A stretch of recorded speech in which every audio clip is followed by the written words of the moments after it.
All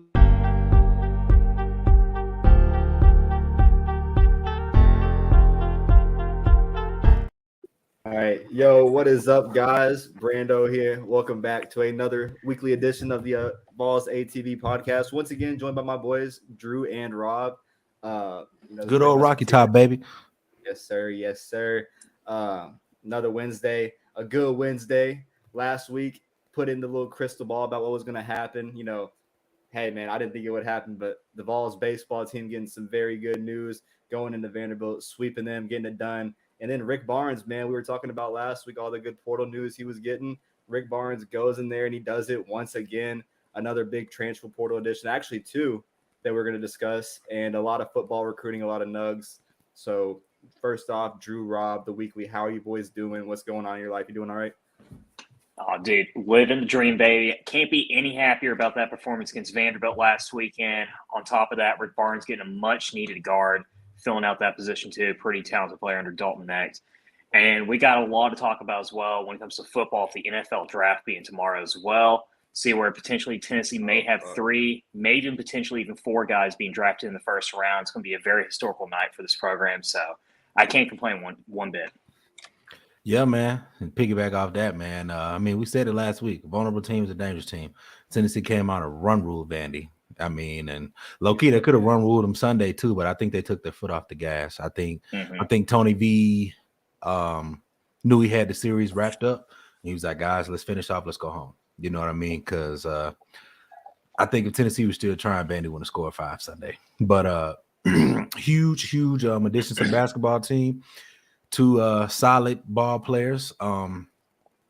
Let's see if they can do it at Tennessee. I'm standing by on what I said last week, man. Players are always good, and then they come to Tennessee, and then they just don't do it. So I'm standing on that. I just want to see what happens. I am excited about it. I love the pickup. I think it's really good for the basketball team. I think it's very needed. That also tells you that Josiah Jordan-James is gone. That tells you that Julian Phillips is gone. And that tells you that Olivier Kimwa is gone. So for everyone wondering, some of us already knew, but if you were still wondering, now you know that those 3 are gone with the 2 additions coming in. Yeah, man, it should be an exciting show today, man. We got a lot to talk about, man. Let's do it. Let's get into it. No, yeah, man. I know. Me and my brother Rob over here, we had the 2-1, and then I even said, hey, I think we honestly, sweep them. But like you said, man, a vulnerable team's a dangerous team, man. What they do, they came out here, played insane. I think game 1, man. I think game 1 of the series really did change our season, and you saw that in game 2 and game 3. Yeah, but man, just the environment there in Lindsey Nelson, like we called for, where like it needs to be, rowdy. It needs to have that little brother, our state feeling. And what do you know? Vanderbilt came out there, played their best baseball. We're making Sports Center top 10 plays in that game 1 game, from flipping it up and making that crazy throw to first base, or that outfield catch where the guy literally put his whole body out there and just stretched out and made that catch. Vanderbilt was making top 10 plays, but Tennessee played better. Obviously, the walk-off home run, the 2 home runs in the 9th inning that set it up. All that was in the dirt. And let's mention it, man. Last week, we gave this guy hell, man. But the guy that came out there and lit it on fire and had the most, swagger and gave us all for the state of Tennessee was, closing pitcher Chase Burns, man. An absolute hell of a performance in game 1, coming in game 3 and finishing the series off. Just huge, confidence booster for him, and a huge sigh of relief for the pitching rotation, because it looks like we got our pitcher back. Dude, that him coming off the bullpen completely changed everything. I mean, he kind of gave me little even vibes of Mariano Rivera out there, pitching those last 2-3 innings. He was just unstoppable, And I think that, I honestly, for right now, I would probably consider just having him come out of the bullpen, and pitch those final 2-3 innings, as opposed to starting off, because he seems like he's way more comfortable doing that and, in tight pressures of the game than as opposed to starting off. So, overall, if you think about it, the pressure ain't really on him when he comes in late. It's true. Despite what the score is, I think the pressure is a little bit eased off, and that's why he has a lot of success. Yeah, no, absolutely. But regardless, though, unbelievable weekend. The bats were on fucking fire last Saturday. 29 hits in this entire series that we had, 3rd most that we've had in the season within the series too in conference play. Averaging over almost 10 runs a game too. It was just unbelievable performance, much needed. And to top it off, last night winning 19-1 against, a very terrible Bellarmine team, don't get me wrong, Oh, man. but still to top off that, type of energy. And we got Mississippi State this weekend, which is a very, very favorable matchup and wouldn't surprise me in the slightest if we wind up sweeping them as well.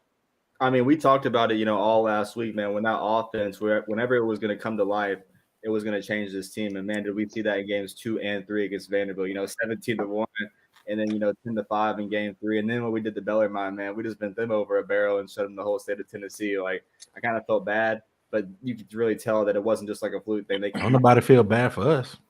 Obviously a weaker Exactly. opponent, but man, like they went out there and they didn't let up. They didn't have a Tennessee Tech moment. They didn't just disappear in their midweek game. They all gas, no breaks. And I think Tony Vitello is finally getting to these guys, locking it in, and we're kind of seeing that. Obviously, we know the little errors that have been coming back to bite us, including the base running and everything like that with some of the fielding issues. But even in game 2 and 3, I thought that was really cleaned up. Love seeing Maui Ahuna out there making plays. Love seeing him finally getting his eyes on the ball and hitting one out of the stadium. That was great to see, especially with everything that that had to be a huge stress reliever for that situation in that game and that series against that team for that guy. So just all in all, man, I think Tony V can finally has a sigh of relief, but knows going forward, man, like everyone's going to talk about, and you already saw the thing on the side of the screen, the Ole Miss game or the Vanderbilt game, comparing us to the Ole Miss teams last year. We just got to lock in, beat Tennessee baseball, and I think we found Tennessee baseball again this past weekend. I love the weekend.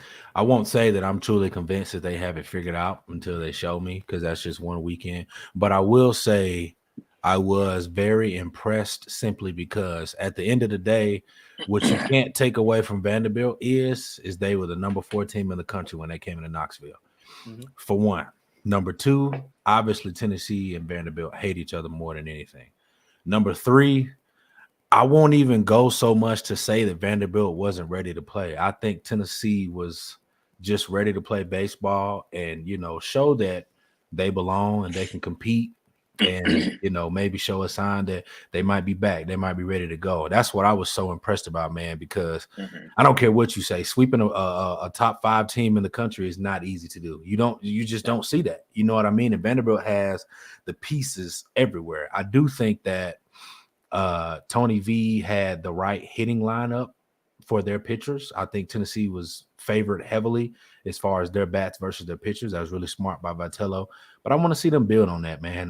Like I said, I'm not really convinced that they're back yet. I want to see it, but nothing less cannot take away from beating the number 4 team in the country and sweeping them, especially against a team that probably hates you more than any other team in the country. So hats off to Tennessee, man. They came out and, they showed their ass in the right way, and I love it, man. So yeah, I do think they can sweep Mississippi State. I think they win 2-1. I don't think they sweep them, but I hope they do. But I think Tennessee takes it 2-1. But we'll see when it comes up, man. Guys are coming in pitching a day early. Could be a little bit tired still. You just never know, man. And baseball is baseball. You never know. LSU, number 1 team in the country, got beat yesterday.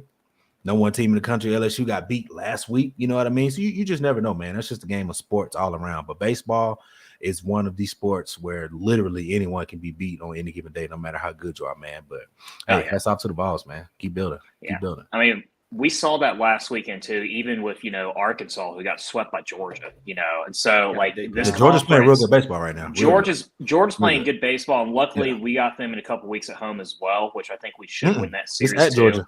Is it at Georgia? Mm-hmm. Oh, never mind then. Yeah, it's at Georgia.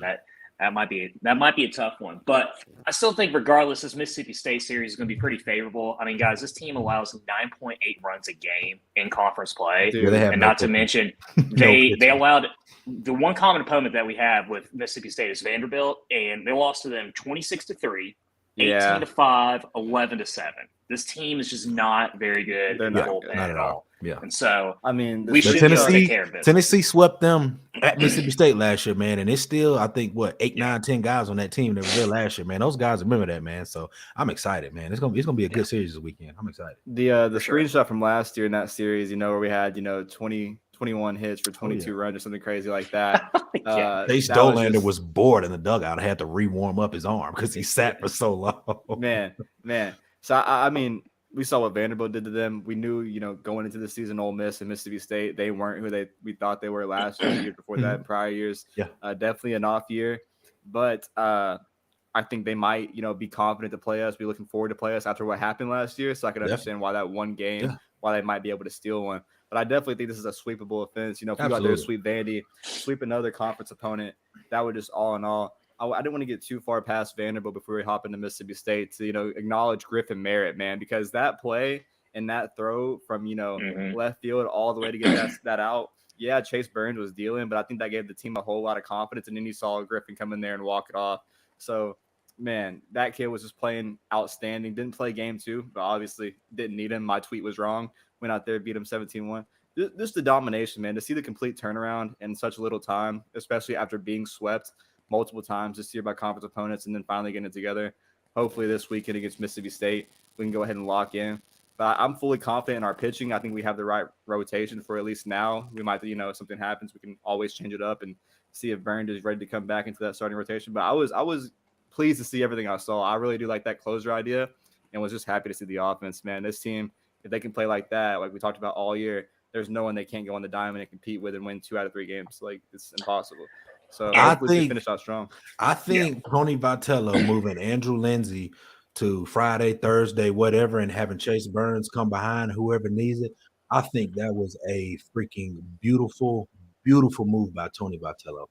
I think this season has challenged him as a coach because most years that he's been here, they've just been able to get it done, and not saying he hasn't had to coach the last few years, but last year, obviously, all he had to do was say, all right, guys, go play baseball. He didn't have to really say that last year. You know what I mean? Yeah. Versus this year, I think he's facing more adversity than he's faced any other year he's been here, simply because the first 2-3 years, no one expected Tennessee to do anything, but they were still competitive every single night. Yeah. You know what I mean? And then last year, you're coming off probably the best baseball team ever, if I'm being honest. It's probably the best baseball team ever, and they didn't even make it to Omaha, man, which is such a disappointment. And then you got this year's team coming in with so many expectations, which Tony warned everywhere. He said we're a little bit overranked. We shouldn't really be number 2, but it is what it is. People going off last year. But he's had to really dive in and coach and get the players, you know what I mean, to buy into what he's saying and what he's preaching, because you don't have a Drew Gilbert and Jordan Beck who can change a game in one swing. You have hitters who can change a game, but you don't have those two with the leadership that they brought that can change the entire game off of one swing, no matter what the score is. And I think these guys had to find their calling, what they need to do, how they need to play, and stop living off of, last year's team. You know what I mean? And I think this past weekend they found it. I do think they did. I hope they did. And let's just see where they can go, man. But I'm excited, man. Last weekend was great.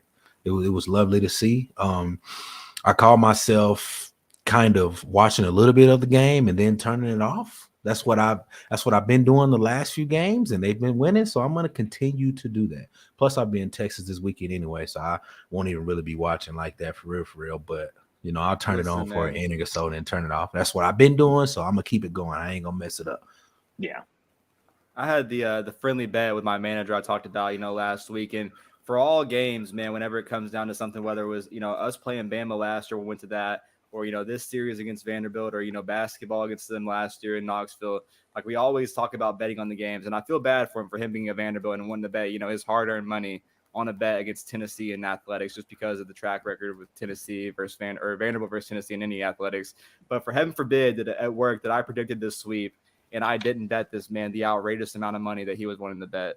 Just, I think the glory of sweeping them and going into work asking this man if he had a broom I could borrow was just all-time high tier. And it's always good, He should have fired your ass on spot. That's what he should have did. Treat little bro like little bro. I'm higher up than him now, so it's a small world for him, man. Excuse you, Bubba. Get that money, big dog. Man, our state, and it don't get any better, man. A lot of sweet revenge after what happened in Memorial Gym. Maybe too soon, but just to get that out the way. Dude, and the best part about it is that we now have 7 straight wins against Vanderbilt in baseball. 7 straight, because we swept them last year in Nashville as well. And plus, I believe, did we play in the SEC tournament? Yep. I think that was a blur. I think Tennessee, did they run rule them? I don't know if they run ruled them, but I it think- wasn't pretty though. It wasn't I pretty think, at all. yeah, I think you're right. But like, just regardless though, for this to be Vanderbilt's number one sport, especially, and just for us to consistently just year in, year out, just whip their ass in baseball, it's awesome. Like Vitello owns his state. Tim Corbin knows it. He hates it. He can't accept the fact. That's why when you watch his interviews now, especially this past weekend at Lindsey Nelson, he was just butthurt the entire time, not even willing to answer the questions. Good. Anything He didn't like want to that. talk. It's just He didn't want to good. it's awesome. You know It's why? awesome. You know why? Because Tim Corbin, instead of figuring out and game planning for Tennessee, which he probably did game plan for Tennessee a lot, he was petty enough to go out there, file a little report, get in Tony Vitello's business and what he was doing with his team out here in Knoxville. Too worried about that. And what happened? Still got swept. Obviously, 2 years in a row now. The guy that you put a report out hit a homer on you and ran around the bases, looked you right in your eyes, and you could do nothing about it. Tennessee, we haven't brought this up. I thought I was the only person that saw that. Yeah, look at him, stare at him right down, stare at Tim Corbin right in his eyes, man. I thought I was Maui tripping, Hana's bro. family was there and just was grinning ear to ear. But all in all, cannot forget Tennessee. They went back to their identity, man. The one thing we didn't talk about, I didn't see a single lightsaber this weekend, but I saw a whole bunch of daddy hats and fur coats. And man, they talk about this roster, these new guys. They weren't built for that. They didn't like that. But it gave them a whole lot of new swagger, and it kept these guys all involved. And seeing all that, locking in, just great to see. And for Tim Corbin, man, it's just bittersweet to see that guy on his way out. Just Tony Vitello owns you, man. Like it's awesome. I mean, and like what Rob says, it really feels like this team has found an identity, like where like they found like they have that swagger back now. Just relax and play baseball. And I agree with him. I'm not going to try to get too hyped up, but man, if they can find a way to be able to get a sweep this weekend, like they're going to have a lot of momentum going towards the final weeks playing against because South Carolina, Georgia, Mississippi and Kentucky. State. All they need is, I believe, 3 or 4 wins to make sure they get into the SEC tournament, and they're good. They're gonna make a regional. I don't know why people are out here acting like they're not going to a regional. They're going to a regional, man. Battered Vols syndrome. Yeah, they're going to a regional. I don't really understand why people are acting like they're not going. I mean, they might be the 4 seed at God knows where, but one thing that you 100% cannot deny is Tennessee can beat anybody in the country. They came out on day 3 and blew LSU out the water. Came out on day 3 and blew Florida out the water. At home, blew Vanderbilt out the water and swept them. You know what I mean? Like it's there. They just have to be able to do it every night. But as I always say, they're college kids. We can't expect them to, play at a professional level, man. It's just hard to do, man, because they still got school, other things they got to work on. Versus professional players, all they do is work on their game, man. So it's not fair to expect that, but it is fair to expect that the team at least compete. And I think that they showed that this past weekend that they can and will compete from here on out. So let's see how it goes. And I'll close the baseball part out with this. I think it's the best time of the season, given the circumstances, what's happened, all year, that this home stretch happens for Tennessee now. The home series against Vanderbilt, home series against Mississippi State. I think we have one more after this. And just to, get that, the Lindsey Nelson environment, everyone's locking in. You saw the party decks were full. You saw the sidelines. Everyone was getting rowdy. If that can transition to, teams like Mississippi State and, so on coming in for the rest of the season, there's no way that we don't get that bid or we don't make the SEC tournament. I think you're seeing this team lock in. We're going to get a definite answer of how the rotation and how the offensive rotation, everything has changed. When we saw in the Vanderbilt series, how that goes against an opponent that gets to, see that and kind of prepare and game plan for that. But I definitely think we go in and sweep these guys. I definitely think we get all 3 wins and just, get back on track. And the momentum it's going to give, the confidence it's going to give, you're going to see guys start buying in, build up to that Ole Miss hype. But let's just keep, being Tennessee. I don't care who did what last year, identical, how cool or how close it is. Let's just be us. Let's go out there and have fun and just be Tennessee, man. Yeah, I agree. Everything is still there, and we're still chilling. And Tony Vitello, just got to bounce back. And it's good to have adversity, man. It's not going to be last year. We keep saying that, but it's just not huge opportunity, man. Yeah, I mean, you just got to continue to stay humble. Play the chip on your shoulders, and just play loose. I mean, if they continue to do those, those 3 things, there's no doubt in my mind this team can go as far as they want to. I mean, the talent is certainly there. Man, Drew, buddy. A lot to unpack. I think we've done a full 180 since what's happened with our man Richard Richard Deacon Barnes. A lot to unpack with how he's revamped this roster. Before we hop into basketball, I'm going to throw you a complete on-the-fly thing that we did not talk about. Do you have an update on the NCAA investigation involving Jeremy Pruitt before we hop into that? So the last update that I've heard is that when they were bringing out the accusations of, Pruitt's wife and Brian Niedermeyer and Shelton Felt and all of them being involved in these, recruiting violations, his argument in his defense is that he had zero recollection of this, that he had no idea that his wife was involved in all of these things, and that he remains, innocent in the fact that he had no idea this was going around the program. I think obviously I only got down on a knee and proposed to that woman. I didn't know she was doing these things. I didn't know she was doing these. I think everyone in this podcast can agree that that's bullshit more than anything else. Your Yeah. wife was involved in these. She was doing the payments. Everyone was involved with this, and it was blatantly obvious.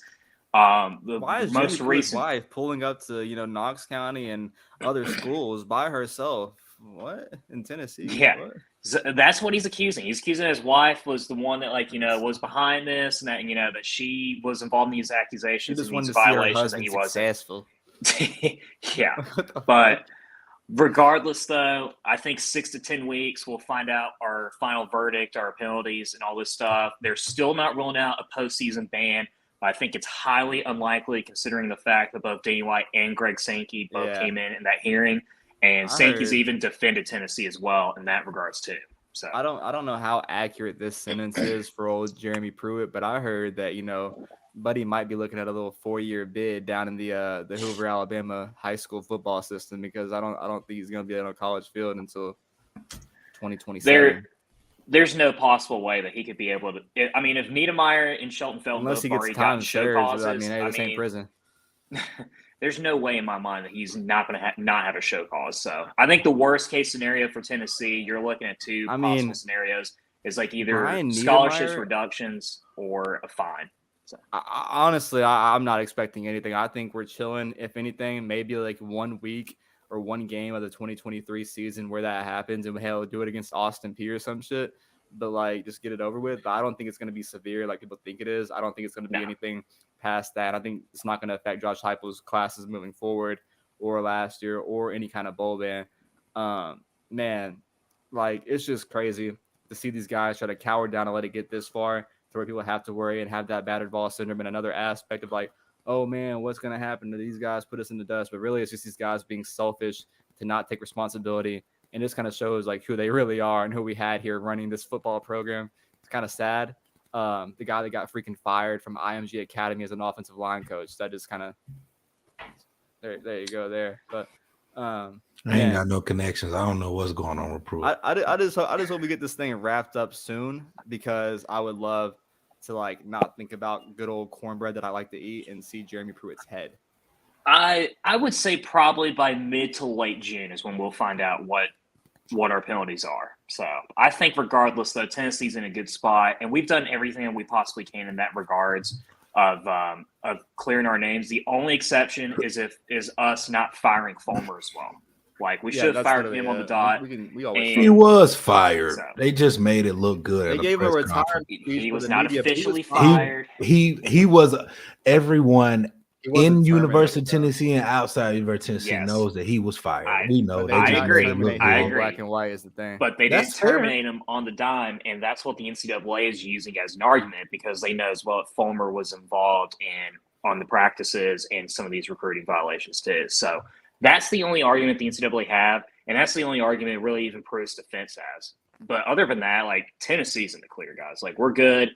I think we're not going to skip a beat, and I don't think it's going to affect our recruiting. And like Brando said, worst case scenario, you're talking about maybe a couple official visits where we can't have guys come for the Austin Peay game. That's it. We're gonna touch this after basketball, but I can tell you right now that none of this has and will affect recruiting. And when we talk about recruiting, the masterpiece that Josh Heupel and his staff is doing right now in a lot of states, going into other states and taking them over against top of the top SEC talent and national championship college football playoff talent, it's impeccable. But we're gonna definitely touch into that. The big news that I've been super hyped about, Drew, Richard Barnes, man. Obviously, we talked about last week how he revamped the staff. came out officially that Justin Gainey's son is going to be a PWO, like we said. They're kind of just moving around, still figuring out scholarships, how it's going to work, who can be on scholarship, whatever. The big pickup was Dalton Knecht. Before you speak on that, hold on 1 second. Everyone is freaking out, wondering why why Gainey is preferred walk on. Listen, guys, listen, okay, listen and hear me well. All right, all that. Any person who has a child that is coaching at the University of Tennessee, why in the actual hell would they put their child on scholarship when they go to school for free? And they got that salary, man. Put two and two together, y'all. But just put 2 and 2 together. Like, people are freaking out, like, oh my God, why is he a walk-on? Because his freaking dad is on the basketball roster. Why would you waste a scholarship when you go to school for free? Stupid. It's stupid. I mean, like, and people forget too that, like, we also had, Stephen Pearl, who was the son under Bruce Pearl, and hell, I mean, even Tyler Summit was on the damn basketball team. Bro. Like, come on, man. This is nothing uncommon when it comes to like college basketball or Tennessee especially. So, if anything, I think the fact that we got a guy that was averaging over 15 points a game as a preferred walk-on is big time. I think that's actually knockdown shooter. Yeah, exactly. 40.8% we from 3. don't have. We don't have shooters. We have Santi. That's it. We don't have shooters. If Zakai ever figures it out, he's gonna eventually come back. Obviously, a lot of rehab there, but the fact that he's accelerating. He's already back in the gym shooting. Yeah, man. Like the before the injury, man, when he was like, he wasn't leaving the gym before he hit 10, 20, 30, 40, 50 in a row from the arc.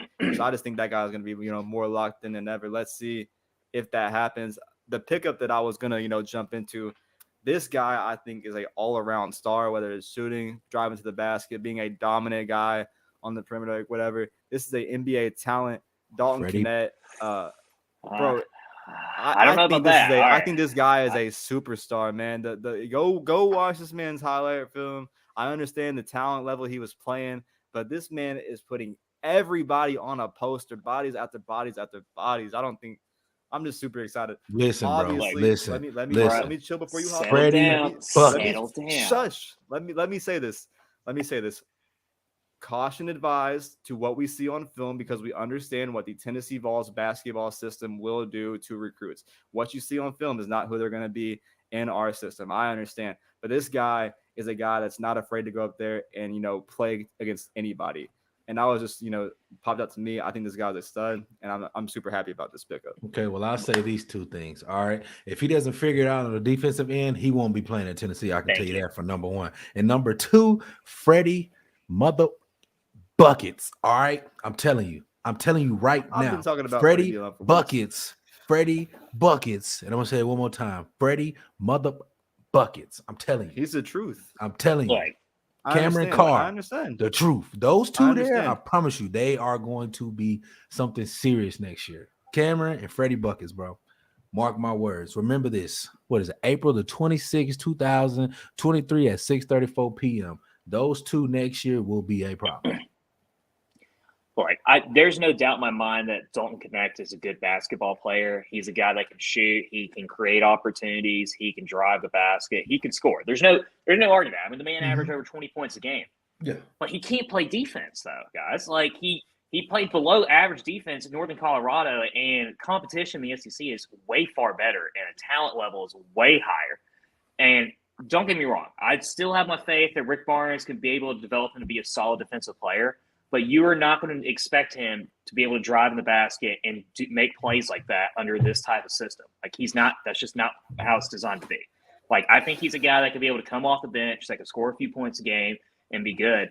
But as back to like what Rob says, I mean, the main guys that you're going to really have to focus on, that's going to be our main scorers, is Freddie Bucket, Santi, and maybe Cameron Carr as well, and obviously is Zakai Ziegler when he comes back. So, like, those are going to be your main guys, and I think he'll be good, but I don't think he's going to be a superstar. We got to hold the horses there for a second on that take. Fair. I mean, I think that's definitely very fair. I will say this, though. I do think Freddie Buckets is exactly what Zakai Ziegler needed, because 1, Freddie can play point guard, and for 2, he's a knockdown shooter. So now, So now when you have Zakai driving to the basket, they have to worry about Santi, they have to worry about Freddie, either Cameron, and why is this guy slipping my name? Colorado transfer. What's his name? His name is Dalton slipping. Connect. Yeah, Connect. Dalton Connect. Yeah, so you have to worry about those three on the perimeter for a knockdown shot. So now Zakai can score a little bit more going to the basket, and he can create more for others. So I do think Rick getting these two players, he's kind of sending a message saying, okay, I get it. We can focus a little bit less on the defensive end and focus a little bit more on offense. I do think Rick Mars is going to do that because there's no way in the world he would have got these two players if that wasn't in his head. There's no way, because you know good and damn well those two players are asking him, hey, coach, you brought in Tyreek Key last year who averaged 17 points a game, and my man was averaging 4 here. What's up with that? Are we gonna play offensive basketball, or are we only gonna focus on defense? There's no way he would have got them to commit if he wouldn't have said we're gonna take off a little bit on the defensive end, focus more on offense. So I do think you see a different offensive team next year. I want to see how it goes because I don't know. Rick Barnes has been coaching for 40 years, and all of his teams start first with defense, and it hasn't worked out for him that well. So if he changes it up this year, who knows? Let's see. And if Zakai don't get hurt, Tennessee going to the Final Four this year. I promise you. This past times I'm gonna say, I was gonna say, how many times, like Rob was talking about, that we see Zakai Ziegler drive to the basket, and where we thought Sandy Vescovi would be, or Tyreek Key would be, or somewhere that would be able to knock down a three. Yeah. Those shots did not fall. Like you mentioned, Freddie buckets. Like you mentioned, like Justin Gainey's son. You have those guys that have proven they're effective from outside on the perimeter. I want to see how that changes the offense, where they've been able to live and dial out the three in previous years. I want to see how effective and more effective that can be with actual shooters. Like you said, man, it's hard to adjust with how they do to the system. Interesting to see how Connect does, what Freddie DeLeon has learned, how much of an advantage he has from coming in early to playing next year. I think that's going to be key to see. But I think I saw a stat to where Tennessee went from being like a top 25 team to like projected top 10 team and like a 4th seed already, looking way far ahead. Like, I seen a 2 seed on Lenardi's bracket. Yeah. I seen a 2 seed, and that's on Lenardi. Lenardi don't like Tennessee, and he gave them a 2 seed for next year. So I think they're getting a lot of hype with these guys coming in. I do. When you break down this roster and like see the guys that we're going to have on there next year, I mean, like Jonas Adu, JP Estrella, Awaka, Chris Ledlum from Harvard, and then you got Cameron Carr, Meshack. Meshack is the one player I feel like a lot of us are forgetting that is returning. And I think, in my opinion, he's going to have a breakout season next year if he can figure it out offensively. If he figures it out offensively, I think he can be an all-SEC player for sure. The defense is there.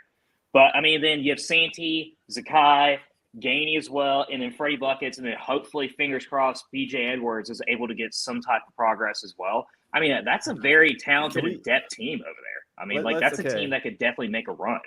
If we're gonna be cautiously optimistic about Connect, right? The one that's been slipping everybody that I have no idea anything about, I didn't read anything about it. The Citadel guard that transferred has like no stats. I don't think he's gonna be a factor, obviously, but it's just weird, like out of nowhere addition that was like not being talked about at all. I don't know if it's a PWO or scholarship. I didn't look into it.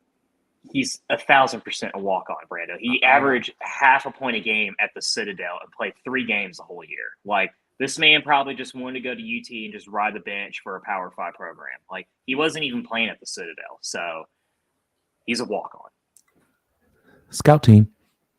Scout team, even he's 1,000% scout team. He'd be a great scout team. Hey, you never know, man. Sometimes you get a gem with a walk on, bro. I ain't saying he will be, but sometimes you get a gem. Zakai Ziegler came out of nowhere. We were like, who the fuck is this 5'9" New York kid from Brooklyn? The thing with Zakai though is that he had offers from Minnesota, Wichita State, and other programs, and actually played well in high school. He just had a showing over there in Georgia when he had that opportunity to play in front of all those scouts. This kid didn't even play at the Citadel. Who knows? Like, I think the one guy that could break out for us as a walk-on that no one really has a lot of hope or like expectations on is definitely Gainey. I think he could definitely do that. He could be like a little bit kind of like a Skylar McBee where he comes off the bench, shoots 2-3 3-pointers a game, and is consistent in that regard. But this kid from the Citadel, I mean, I don't even know why we're wasting our time on this. No disrespect to the course. Oh, yeah. And like, I mean, this next season is going to be off sacrifice by the base, like the look of our pickups, man. Like Rob said, sacrificing some of the elite defense, having that number one defense. What did it do for us last year? The offense, it was, Nothing. not an advantage playing at pace with our defense. So if you can have guys like Freddie Buckets, Cameron Carr, Zakai, Sani, those veteran guys mixed with true amazing talent, like just not just because of the rings. I truly think that we'll see Freddie and Carr make an impact on the court just with their athleticism, and you've seen it. Another guy that might even slip under the radar, Cade Phillips, man. I think that kid's coming along really, really well. And hell, JP Estrella, that still slips under the radar, that center, where a huge addition at center that's going to help out Jonas to do a lot. This team on Blueprint is like, I was out of it. I was, all out, 3 or 4 weeks ago, seeing how Rick Barnes took that huge approach in the portal, how much we talked about NIL not being a factor. He went into other schools, not, huge Power 5 schools, but huge talents, found gems in the dust, and we're going to see how it plays out. I think it's definitely going to give a new identity, and I want to see, is it going to be worth it, man? Because if you can go out there and, have a little risk, how big is the reward going to be? My only thing with Barnes is ever since Grant Williams left, I feel like he hasn't really gone and gotten like a true big man that Tennessee's been lacking since Grant Williams has left. I think if Rick Barnes gets one legit big man, even from the portal, or if we have a Walker figure it out, I think this team will be unstoppable, man. And I think Awaka absolutely figures it out. If he can be that dominant center all season long that Tennessee does not have and has not had since Grant Williams left, this team will be very, very hard to beat because they got shooters everywhere, and he loves to play inside and out. So if Awaka gets it going, this team's gonna be hard to beat, man. I'll say to your statement real quick, Rob, that at the same time, you have to have someone lock into the Rick Barnes system like a Grant Williams prototype, because the last two big guys that have locked in or attempted to lock in, their families make them leave, and Brantley Huntley Hatfield and now Olivier Camwa, to where they don't want them at Tennessee. And it's just like, it's stupid, but I definitely think that like they weren't true big men though. Exactly. Dude, Huntley Hatfield was not like they were stretch four. So I mean, it's not fair to say that because they weren't true big men. Huntley Hatfield wants to be a shooter. He wants to be a knockdown shooter, 15-footer from the perimeter. You know what I mean? And I think Rick Barnes, kind of promised him he could do that if he put in the work. And, everyone knows around the program, word got out when he transferred that he didn't put in the work. He didn't put in the time. He wasn't in the gym, doing what he was supposed to do. And that's why, Rick Barnes let him go. Because I can tell you right now, Rick Barnes ain't finna let someone go that he don't want to leave. You can best believe that. You can best believe that. There's no coach in the world that will let a player leave if they really, really, really want to stay. This is not a thing, So I mean, the thing is like maybe Walker would be that guy, but we've tend to forgot, that we got Chris Ledlam. I mean, you're talking about Barnes and his entire staff flew to Boston to like on a recruiting visit to see him, to convince him here. I mean, hell, even one of our assistants flew straight from New York after a loss to FAU to go visit the kid. So like, they've obviously have had their eyes on Chris Ledlam for quite a while since he was in the portal, and they obviously think very highly of him because you're not going to send your entire staff. Rick Barnes didn't play earlier in the season and put his eye on him immediately. So yeah, they've been new about him. I think if he has that same physique and size that Grant Williams does, I'm not going to compare the two because Grant Williams was unbelievable here. But it's not to say that this kid won't be able to do the same thing. I mean, he did against similar competition. I don't know about better. That's a bit far-fetched. But, like, he could definitely – I mean, it's possible if he averaged 10, 12 points a game, though. Better? Brando? Are you all right, bro. Yeah, no, I'm a little off the spectrum. I usually just – whatever you smoke. I got to stir the pot to wrap it up because we be talking about topics for about 30 minutes. Like, we don't That's understandable, but do you hear what you just said? In here to be the media and be like, guys, fucking wrap it up. Did you hear what you just said, though? Yes, I heard what I said. I compared Chris Ledlam to Grant Williams. There's no way you believe what you just said. There's no way you believe that. No, but we're over here fucking comparing them because their physiques. Like, because they're both similar players. I mean, they're both similar players. It's not even really a comparison, though. Like, whatever. I don't care. Whatever. This man said better than Grant Williams. This man said better than Grant Williams. Are you fucking insane? I want to talk about Josh Heupel. Oh my God, dude. What is wrong with you? I really don't know. I'm He's completely sober better for than the Grant show. Williams. He said What? What? All right. Oh my god. And I'll If- say it if- again, Bubba. If he comes out to be better than Grant Williams, I will buy you a ticket to go see him play his first NBA game. Mark my okay, words. because I predicted the sweep. The fuck out of We here. beat Vandy 3-0.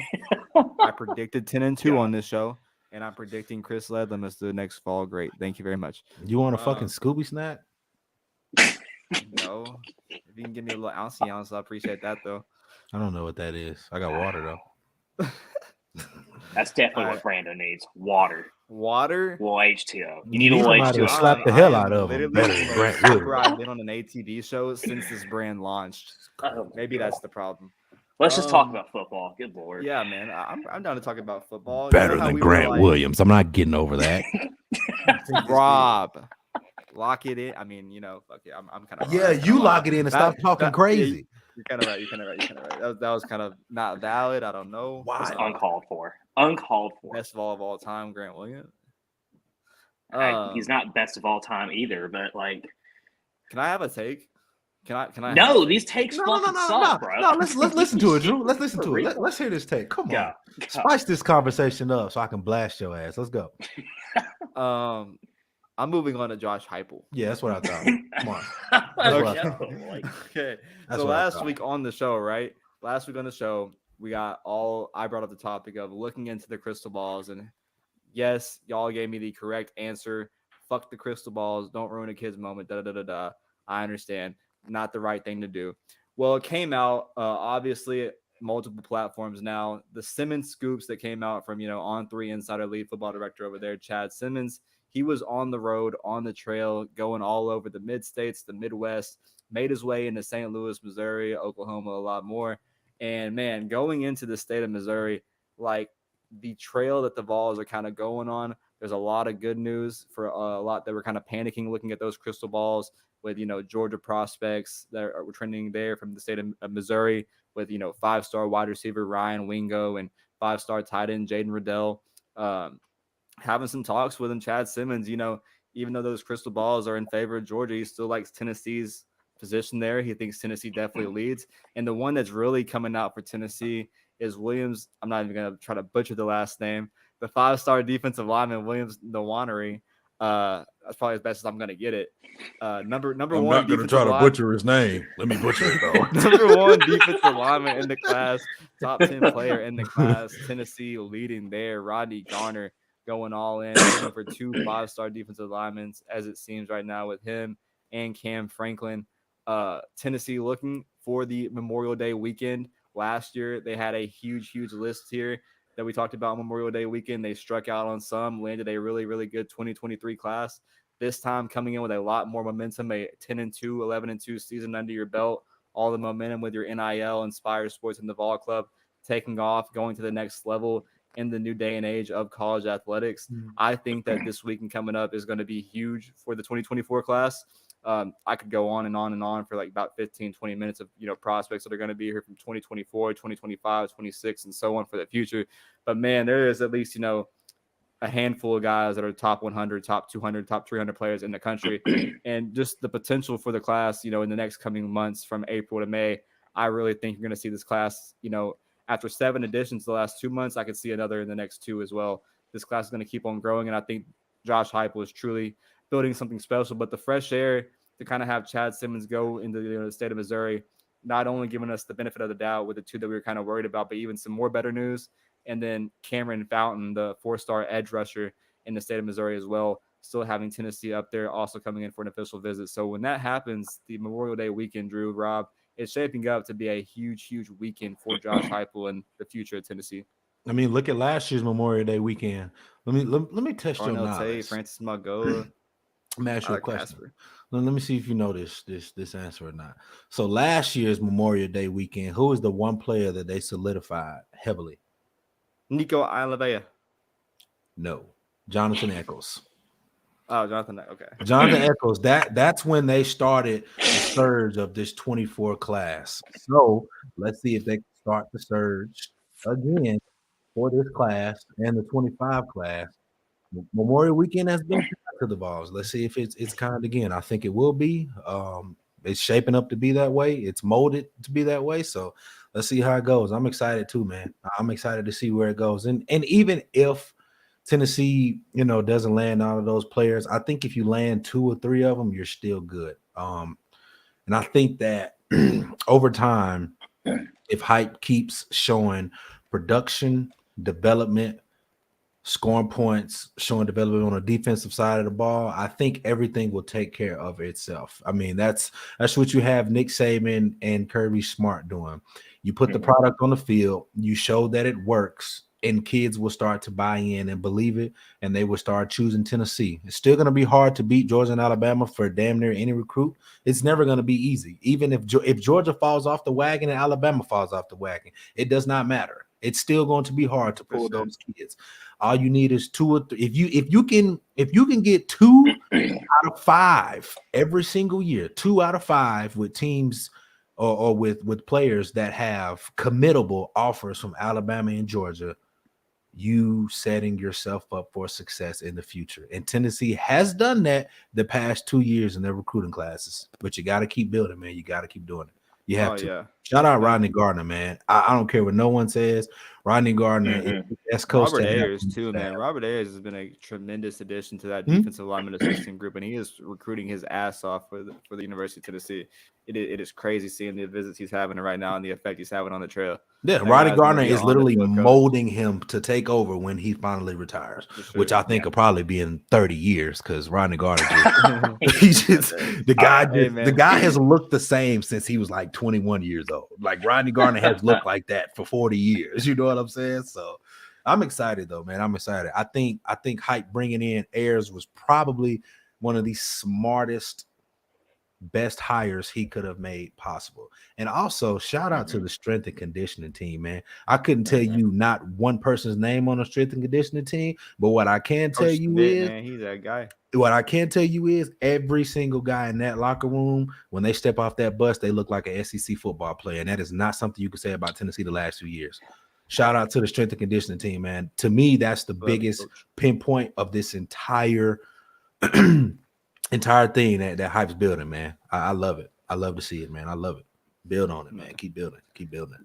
I think as we get closer to the summer months, April, May, June, you're gonna see those huge in-state guys like Boo Carter and Edwin Spillman look to kind of lock down their decisions, see where they're gonna spend their college career at, and both guys as they get down to that final decision are kind of locking in both Ohio State and Tennessee. I'm a little skeptical with Boo, man. I'm a little skeptical. He has Michigan involved. He's went to Colorado. Yeah, everything is a little sus with Boo. I think don't really have to worry about anything with Edwin, considering his brother is already at Tennessee. Maybe he goes a different path, but I truly don't see it.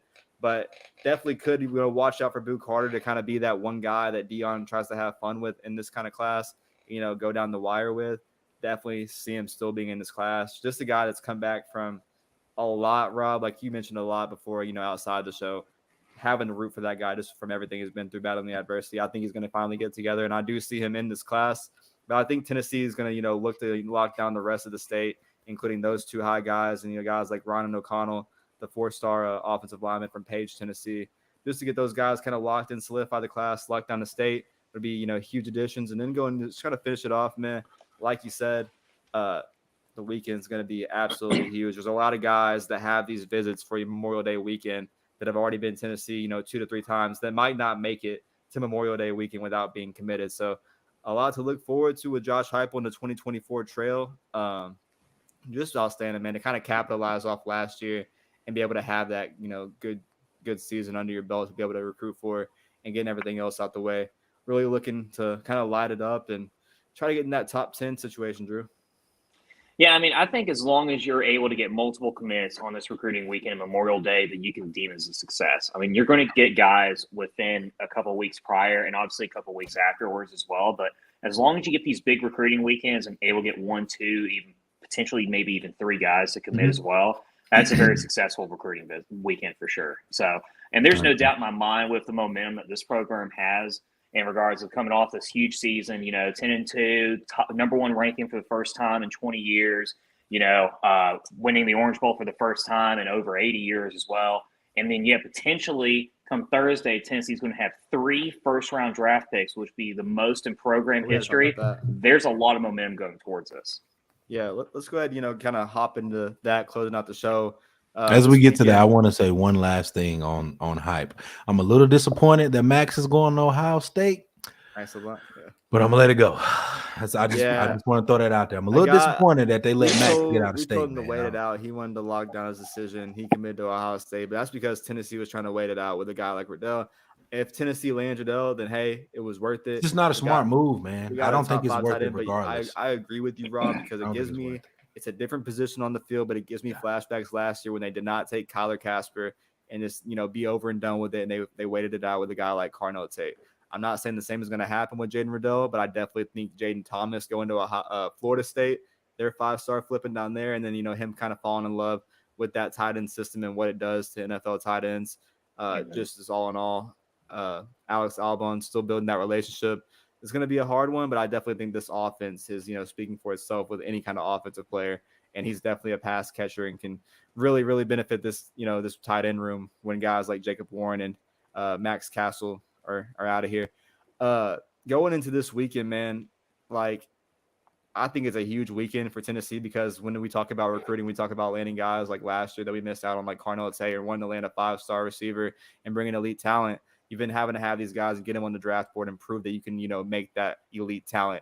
Jalen Hyatt, Blitnikoff Award winner, going to go in the first round. Cedric Tillman with the potential to go in the first round based off his athleticism, not the best season, but just his production on the field and what Tennessee put him out there as. Darnell Wright, the best offensive lineman in the country, should probably the best pick in the draft in my most honorable non-orange glasses opinion. Absolute beast. Is going to have a NFL career. And then the bounce back of Hendon Hooker, man, going after so many teams, visiting, having a crazy last week in the process, just all over the country, trying to get locked in. It sounds like he's, still surging up the boards and teams are still buying in on him, his IQ and leadership, besides the injury.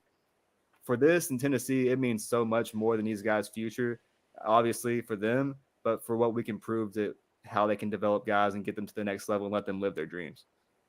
No, I mean 1,000%. And I mean, and you're talking about potentially with Tillman even being a first-round draft pick, Heupel in his second full season setting a Tennessee record for most first-round draft picks in football program history. But they're Jeremy Pruitt players.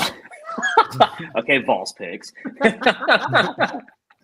Jesus But Christ. all jokes aside, though, this would be an unbelievable recruiting advantage for Heupel and the staff too. So that you pushed out 4 guys in the draft. 4 guys essentially. You really think about it, like Hyatt 2 years ago, no one even thought in a million years that he would be an NFL a first round draft We pick. gave up on certainly Hyatt, not, man.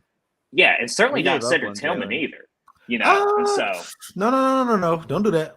Don't What? do that. I mean, I wouldn't say we gave up on Hyatt. He didn't give after, up on Hyatt. 'cause He we wasn't didn't- handling his business off Okay, the listen, field. I'm not That's saying, what okay, that listen, was. it's a mixture of us giving up on Hyatt and Hyatt who gave up on himself and had to turn his whole life around and finally start eating and getting in the There weight you room of go. this nutrition Yes. team, There you go. building him to the Yes. guy that he is No one now. gave up on Jalen Hyatt. Hyatt was 130 pounds or around there 2 years ago. For him to get to 185 lean, maintain his speed, and turn into an SEC caliber wide receiver, it is outstanding because I thought Did you that just say 130 pounds, bro?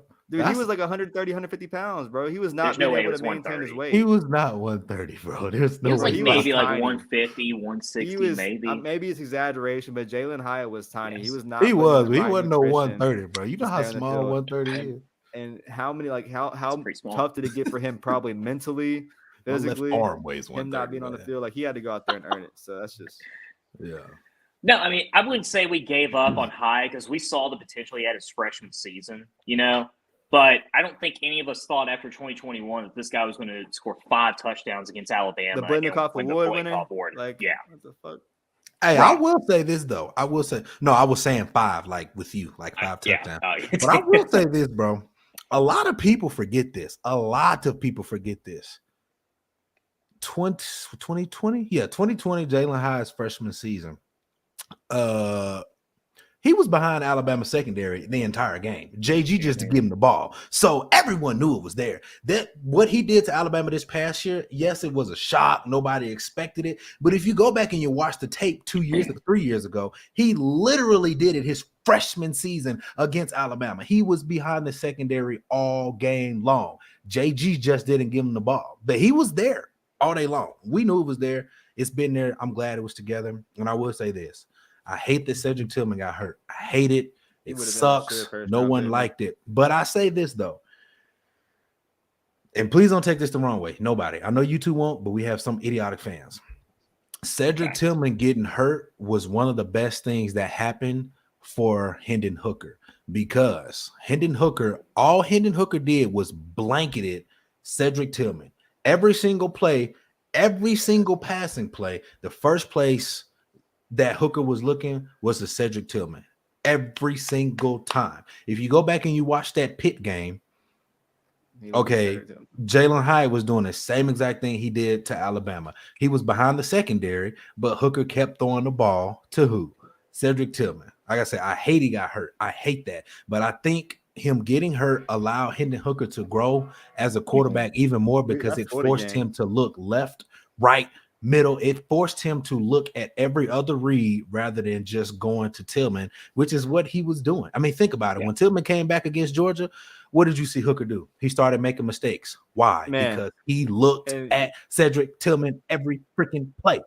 Look at that Florida game, man, where, you know, not only did Hendon Hooker have one of his best games of his career, but we always point at that 99-yard drive where he was connected to Ramel Keaton, Drew McCoy. It wasn't just Jalen Hyatt that became a new star, man. Like, he made everybody else a star on the field, which is very, very true.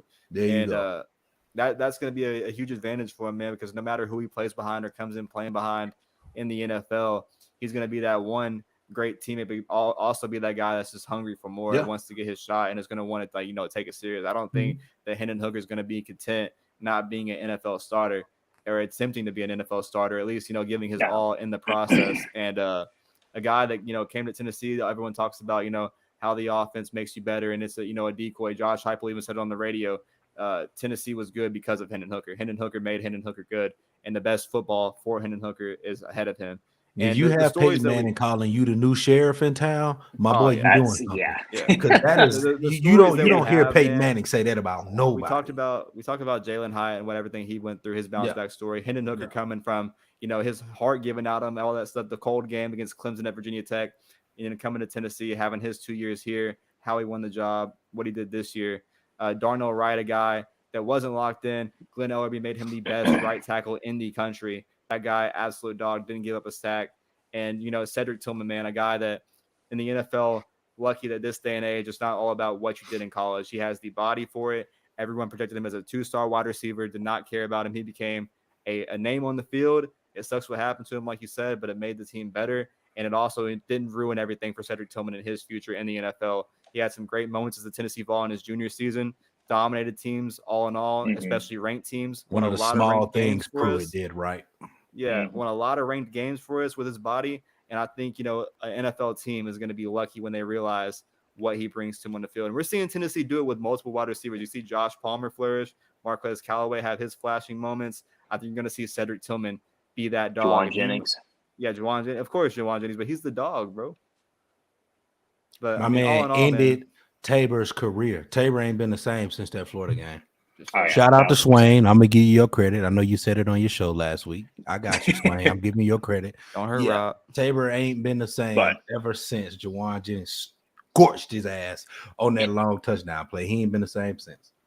But, I mean, going back to Hendon Hooker, though, I would actually even argue that he's probably the second best quarterback in this draft class. Ain't no argument. You're right. Ain't no argument. I think he's a better quarterback, and I think he's more NFL ready than C.J. Stroud is. Absolutely. And it wouldn't surprise me in the slightest. What did C.J. Stroud say? He said, I got an 18 on the test. I ain't a test maker. I'm a ball player. Look, here, and this might be a hot take for Tennessee fans or like non-Tennessee fans that listen to the show, but Hendon Hooker will be drafted within the first 15 picks. The more and more I think about it, I think he's going to be picked over Will Levis at least. I don't know about Stroud or a Minnesota Viking. I don't know Stroud. Dude, a Viking. I mean, there's been that would be so sick. Talks. Hooker and Dalvin Cook with Jet. Oh my god. It would be. I mean, it would look great. I mean, it would. So I I think he goes top 25 only because I saw there the are Chiefs actual projection. That would make me teams. throw up. Yeah, there are actual teams that is one worried about his age and two worried about the offense that he comes from. But the funny thing is, so before the draft process, Hooker was, predicted as like a second round pick or whatever. But Yeah. every single team that Hooker has went and talked to, he has shot up their draft boards, and now everybody's like, damn, we might need to really take this kid in the first round, man. So hats off to Hendon Hooker, man. The guy lives and breathes football, man. And you can't coach a player to live football. You can't coach it. The player has to want to do that, And I think 1000%. him having the season he had and having Joe behind him, I think that sets up very, very well for Joe this next season because he saw what Hendon did. Okay, they were roommates, they lived together, they're best friends. They call each other's mom and dad. You know what I'm saying? So I think Joe seeing what Hendon did, I think that will bode well for him this next season coming up, man. I'm just excited to see how it goes, Hey, man. I can't wait, man. I just can't wait. And I guess that little glimpse of what it's turning Tennessee into with that effect of Hendon Hooker and Joe Milton. Now Joe Milton doing the same for Nico. The little Fox projection that came out yesterday had Tennessee acknowledged as the QBU going into this year, and just seeing how Heupel's done this. So all in all, it's playing out, and you're kind of seeing that effect. But when we talk about recruits that we've lost out on, the guys that didn't buy in the first 2 years, a huge night for guys that are going to turn around and see the realistic view of what we do and what the staff can do for you, and just the buy-in process of treating you like a real human being and acknowledging you as also doing the best for you in your future and your career. And it's going to be a special night. I'm really hyped to see who goes first because three of our guys are definitely top 15 picks locks in my opinion. Like if you don't take them in the first round, you're just tripping. Jalen Hyatt, Darnell Wright, Hendon Hooker. I'm not sure which one I can think goes first. I really had it being Darnell Wright, but I think with how Hyatt and Hooker have just kind of locked it in, the one that may compete with the most might be Hendon Hooker. I think Darnell goes first. I think Hooker goes second. I think Byron Young goes third. I think Jalen Hyatt goes fourth. It's my opinion. I could be wrong. That is just my opinion. I mean, I think Darnell Wright's a top 10 pick, and if he is, you're talking about it's the first time in 13 years that Tennessee's had a top 10 pick. With the last one being Eric Berry, of course. And I mean, you're talking about regardless, at least 3 guys being drafted in the first round, if not 4. This Thursday night, if you're a Vols fan, football fan or whatever, you need to tune into this draft. This is going to be a very historical night for this program, and this is going to be huge for us recruiting. I mean, we could literally go to any recruiter's home from here on out and tell them, we got 3-4 first-round draft picks. I mean, there's not a lot of programs out there that can say that too. So it's going to be huge. It's going to be historical. Showing up in your crib with his recruiting staff. He's sitting down in his Jordan 1s, and he's talking to you about some NIL. I just want to know where all these UCF fans at that said he couldn't recruit and say he would suck at Tennessee. I just want to know where they at. They said that Gus was going to be an upgrade. I heard that bus crashed down there. They said Gus was going to be an upgrade at UCF. That's what they told us. Don't ask me, but in that process, I kind of started following one page, and they're just hoping they can go 6-6 in the first year of the Big 12. They're down bad. I mean, I don't know. Look, I'll say this, right? Can you imagine Josh Heupel? It's finna get worse. They played in a shitty conference, and Gus lost 4 or 5 games. Bro, you think you finna go to the Big 12? And you lost your quarterback in Dylan Gabriel. He missed height. Look, I'll say this. I didn't think Heupel would be able to turn it around quickly as he did. In fact, as Brandon knows, nobody did. I posted an article the moment he got hired so that we swung and missed with this hire. So I'll eat my crow any day of the week. I'm more than happy to be proven wrong. And the turnaround that Heupel and this staff has done, it's been incredible. Bro, and I think we can all say the best is yet to come. Hey, Drew, shout out to Danny White. Danny White has not missed on a hire yet. He's not missed. A lot of people probably don't even know this. But does anybody know how Nate Oates is at Alabama right now? Does anybody know why Nate Oates is known? Oh, let me think. Buffalo. Danny White. Who you think hired Nate Oates at Buffalo? Oh, Danny White. That was Danny White. Oh, okay. All right, then. Danny White ain't missed yet. Shout out to Danny White. That's my guy. I met him at the Alabama game. Lance Leopold also. He fucking hired him, the most winning coach at Buffalo history. All right, then. All right, then. Man. crazy turnaround. Drew, if I was to, ask you if you remember last year on August 19th where we were at for a sponsored show and what I said our season prediction would have been, you would have called me crazy, and you did call me crazy that night. You called me that crazy Of and course. in front of the 10 people that showed up. And From Jabari Davis. yes, in front of Jabari Davis. You called me a liar. And all in all, it's crazy to think about it. But I'm Did definitely you hyped really up. believe that though? Really? Oh yeah, I was locked. I mean, I wasn't there. Come on, I bro. You was didn't suffering from believe hot that, bro. wings. You didn't believe that, Rob. If I could find the VOD from that show and you watched me, Brando. hot You wings, did not believe Tennessee was going 10-2 in Did year I? Did two. I You not? did Drew? not believe Did that. I not? There's Drew? no way you. I know you said it, but you didn't believe it. Brandon, just because you said it, you also said today that Chris Ledlum was going to be better than Grant Williams. So, like, your credibility on anything that you said, what I backed it up. your bro. credibility is Listen, shot. You're gonna see my Ledlum take is a fact. You're gonna see that Josh Heupel is him, and I can't wait until we have a full show again to do these predictions for next year because it might not be in a live show environment. Whoa. Before we end the show, no one is not arguing that Josh Heupel is not him. I think we're all on the same board thinking that Heupel is the guy. So for sure, you saying this like, well, just prove that he is him. Oh, fuck off. I don't want to hear that for a second. Like, that is absurd. That's ridiculous. I mean, hey, man, I would hate Josh Heupel too.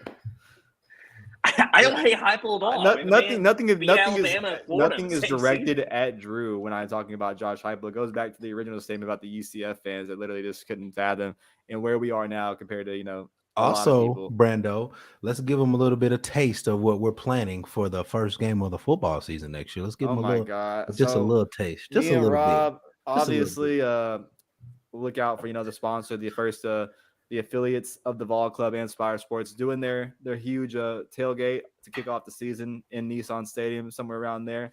Me and my brother and Rob, we have decided to buy in to section 204 in the little club level. Giving our all, gonna lock in and go see Virginia, Tennessee, Nissan Stadium. I'm still hoping for a night game, and I know everyone's like it's gonna be a noon kickoff. It's not gonna be they don't give a fuck. It's a Nissan Stadium, and I'll be damned if we get a noon kickoff. I will cry. Be excited for that 11 a.m. Central kickoff. It's gonna be 12 Eastern. It has to be some kind of Nissan kickoff, like 7 p.m. night game. Please. We want to try. We're gonna try to get a live show day of early morning. I'm pulling up on Rob in my city podcast. We're gonna try. Yes, for those of you that don't know, I am from Tennessee. I do live in Colorado, but I'm from Tennessee.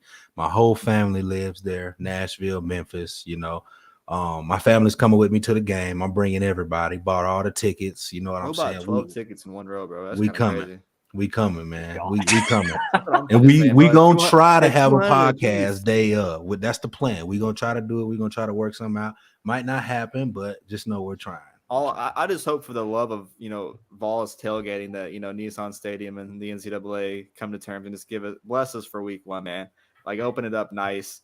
It's always good for the to be live in front of the whole country on TV for the night game, and I think it'll just give like a huge benefit for the city of Nashville. I just want to see it.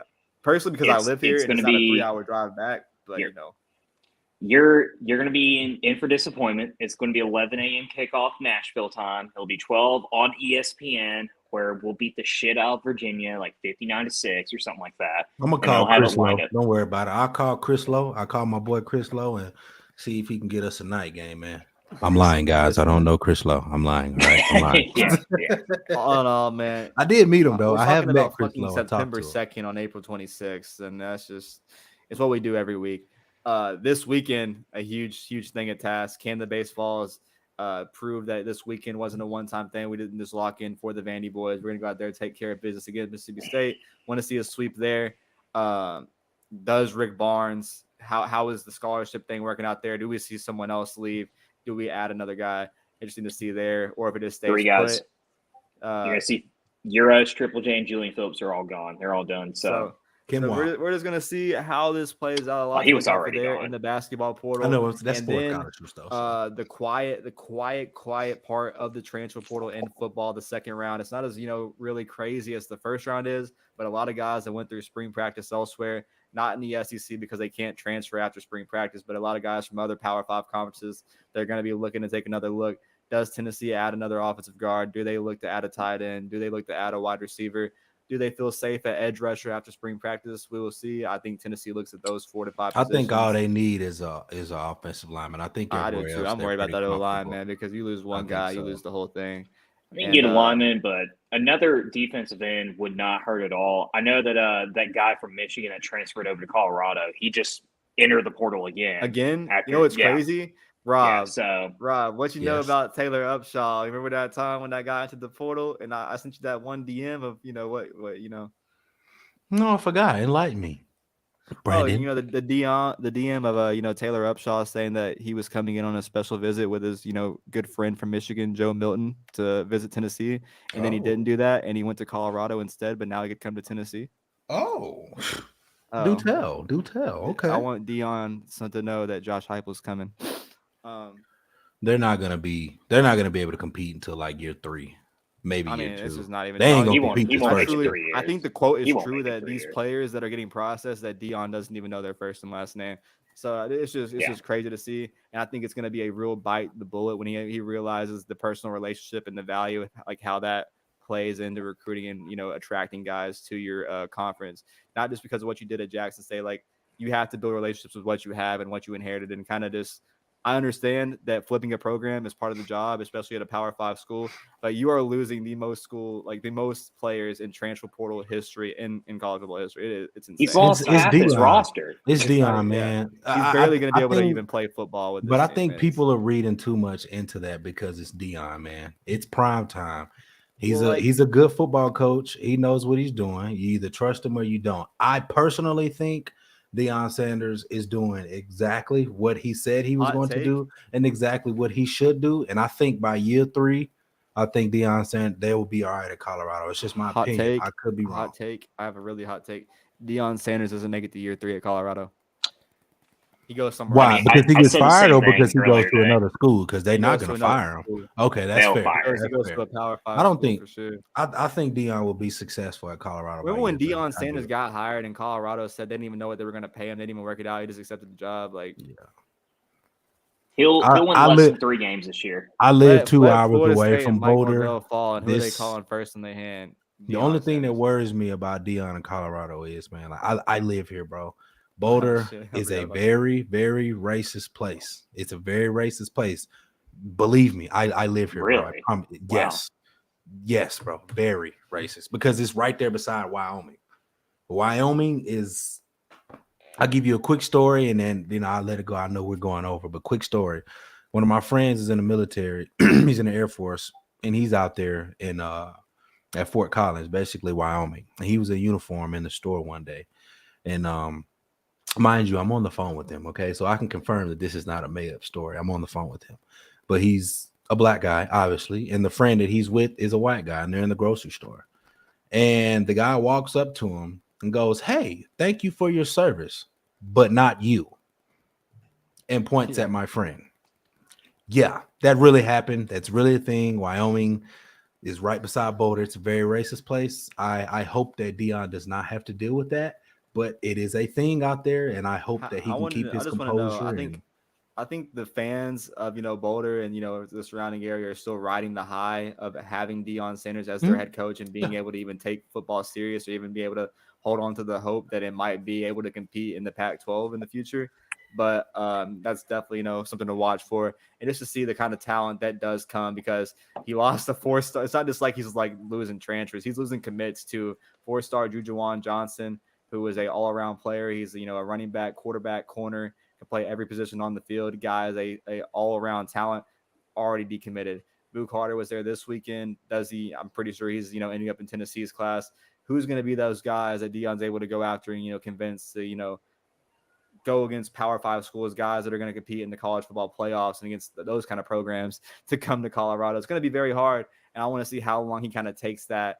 And before he bounces or gets a better job offer and says something that he can't say no to, because we know how eligibility works in other conferences where you can just transfer immediately and get immediate eligibility. It's not going to take anything for his son to come with him if there's a loophole around there. So I just want to see how long it plays out. I don't know why we got on the topic of Colorado closing the show, but it's something that's kind of taken over the college football spectrum right now and seeing it everywhere. It's okay to talk about anything, man. It's podcast. That's what we do. I mean, for sure. But just something to watch, man. I've never seen anything like it. And the only reason it happened to us was because of fucking who left us in that situation, not because we went in there and fucking just moved everybody out and pushed everybody out like that. So that was something to watch for that. Rooting off for the baseballs, gonna be huge, and look out for Josh Heupel to maybe be at this series against Mississippi State with another little recruit, man, because he was there with Jake Merklinger, got him on commitment watch. He committed, a few weeks later, still working things with Sammy Brown, who we took to the game, and who knows who he might be there with this weekend. Just seeing Josh Heupel, man. So something to look out for that, and keep this 2024 class rolling. Drew, Yeah, man. Rob, pleasure, my Vols. boys. Go Always, Vols. talking good Vols football. Any last comments before we wrap this thing up? Hey, man, y'all have a good weekend. Y'all enjoy yourselves. Y'all be safe. All Vol fans watching or will be watching, man. Love y'all. Nothing but love, man. Y'all take care, and we'll see y'all next week. Drew? Rob said it perfectly, and then let's hope we beat the hell out of Mississippi State this weekend. Go Vols, Yeah, baby. man. See y'all next week. Good night. Go Vols and Hail Vols, baby. Peace.